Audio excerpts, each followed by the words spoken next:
این رازی است 2000 ساله نهفته در افغانستان.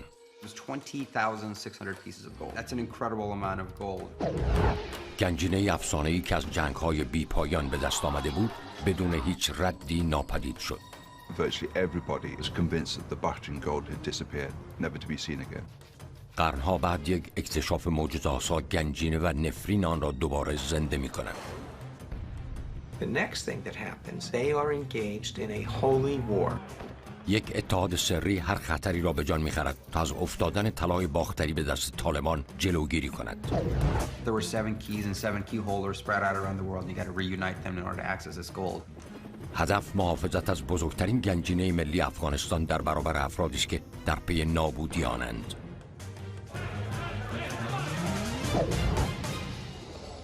افغانستان و راز طلا. 12 نوامبر 2001 کابل، افغانستان.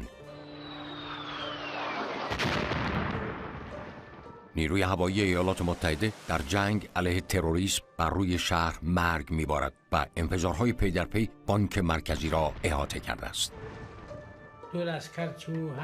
There was fighting outside the bank and the presidential palace.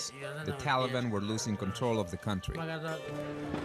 گروهی از ملاهای طالبان دست به تلاشی سرسختانه برای سرقت با ارزشترین گنجینه طلای باختری که در یک گاف صندوق غیرقابل نفوذ قرار داشت میزنند.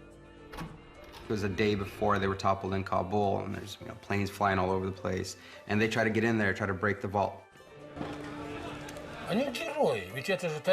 They were dealing with the Taliban. They could easily have shot them. One of the brave employees tells them that 7 keys were made which were given to 7 people. These people are living all over the world. We have to bring them all together to open it. بمباران بیرون شدیدتر می شود و فرصت طالبان برای نجات و خروج از کابل در حال اتمام است.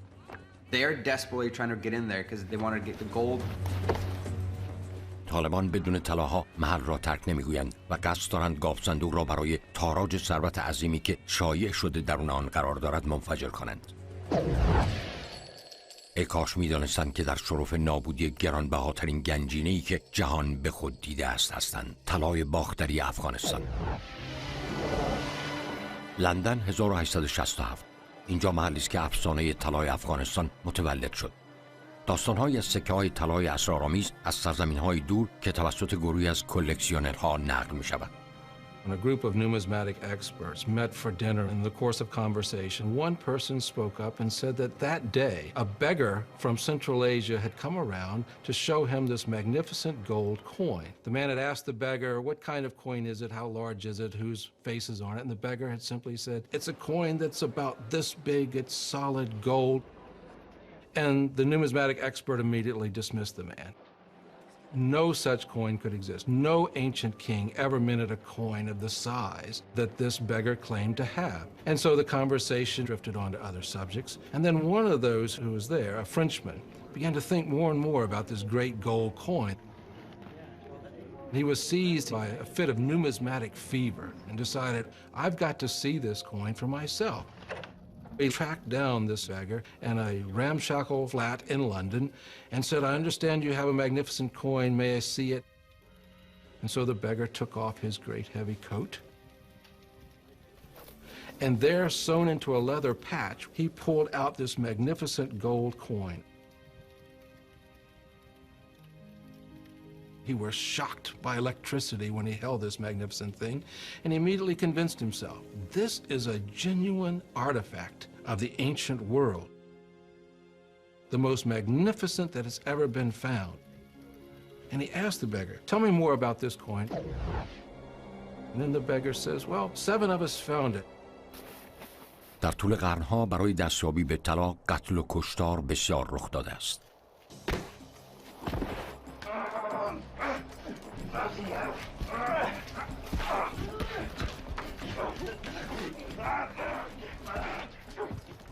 And immediately 5 of us fell dead. and 2 of us survived in the fight to own this coin. The 2 survivors decided that they would toss a coin to decide which one would smuggle this great gold coin to Europe, where it could fetch a high price. Well, the French expert very calmly said, "I'll offer you 1,000 pounds for it." The offer stands for 20 minutes. And so for 19 and a half minutes, these 2 men stared at each other across this ramshackle flat in London.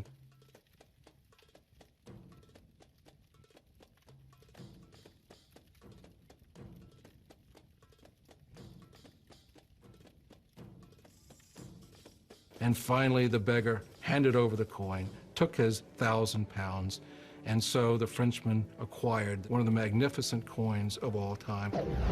مرد فرانسوی کمیابترین سکه جهان را با 2.5 اینچ قطر و وزنی بیش از 169 گرم خرید. Through the coins, you can date who ruled in different regions. So you see that there are many different successive rulers and generals of Greek descent there.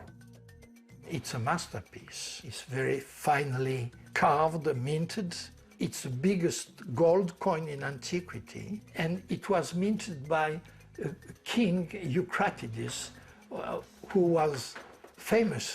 He reigned both in Bactria and in Pakistan. کشف سکه حیرت انگیز است. شاه ایوکراتیدیس نماد چیزی است که بسیاری معتقدند قلمرو یونانی اسکندر کبیر در باختر است. سرزمین 1000 شهر افغانستان باستان. According to historical documents, Alexander built approximately 1,000 cities throughout Central Asia, many of those, of course, in Bactria. اندازه و وزن خالص این سکه که به زیبایی طراحی شده تب طلا را شعله برمی‌کند. سکه طلای ایوکراتیدس اولین نشانه واقعی از یک ثروت عظیم مدفون شده در زیر شنهای افغانستان است. ثروتی که متعلق به اسکندر کبیر است. دکتر فرانک هارت تلاش‌های اسکندر کبیر در باختر را در کتابش شرح می‌دهد. در سرزمین استخوان‌ها یا Land of Bones، اسکندر در افغانستان. Alexander grew up in a world of military ambition, of heroic ideals and dreams. Persia was an extremely wealthy nation and was quite prized by the Greeks as a land of opportunity in terms of conquest. در 334 پیش از میلاد مسیح اسکندر مقدونیه را به قصد تصرف امپراتوری ثروتمند و اسرارآمیز ایران ترک می‌گوید. در طی 5 سال لشکر او شرق اروپا، شمال آفریقا و آسیای غربی را تصرف می‌کند. نبوغ نظامی اسکندر پیروزی‌های بسیاری برای او به ارمغان می‌آورد تا آنکه به باختر می‌رسد. Alexander, when he came to the areas currently known as Afghanistan, he had some stiff resistance. Alexander was surprised because no one had actually gone as far as he had gone from the west. When Alexander reached the city of Bactria, they found a quite shocking sight. Bodies being gnawed by dogs. They began to wonder what kind of barbarism had entrenched itself. اجساد افرادی که بیش از اسکندر به آنجا حمله کرده بودند به عنوان هشداری وحشیانه برای متجاوزان در این سرزمین باقی مانده بود. اما در میان این همه وحشیگری اسکندر مناطقی سرشار از منابع طلا یافته بود که هر کسی را وسوسه می‌کرد. The Persian Empire was an extremely wealthy empire which was able to accumulate about 5,000 tons of reserve gold and silver. Much of that gold came from Bactria, at the hub of what would later become the Great Silk Road. The Silk Road was basically a commerce trade. Trade would come through there from Europe as far as Roman Empire and Greek Empire, and they would end up all the way in China. If you're in the east, you have to go through Afghanistan to get to the west, and if you're in the west, you have to go through Afghanistan to get to the east. So all the regions around Bactria that produced gold and silver tended to funnel them in that direction. باختر و طلاهایش تحت کنترل فرمانروایی بیرحم به نام بسوس است. بسوس دشمنی وحشی است که قبایل اطراف را علیه اسکندر با یکدیگر متحد کرده است. Bessus claimed the throne of Persia. Alexander claimed that throne for himself, and so there was quite a rivalry between the two. اسکندر در بیابان‌های لمیزرع ترکستان به دنبال بسوس می‌گردد و 2000 تن از افراد خود را به دلیل شرایط خطرناک جغرافیایی از دست می‌دهد. در پایان زمانی که رهبر چادرنشین شکست می‌خورد توسط افراد خودی در ازای لطف اسکندر وسوسه می‌شوند. Several of his strongest lieutenants turned against their general leader, Bessus, betrayed him, arrested him, turned him over to Alexander for punishment. Bessus's nose and ears were cut from his face, as that his body was tied between two bent sapling trees, which sprang upright when the ropes were cut and therefore ripped Bessus's body apart.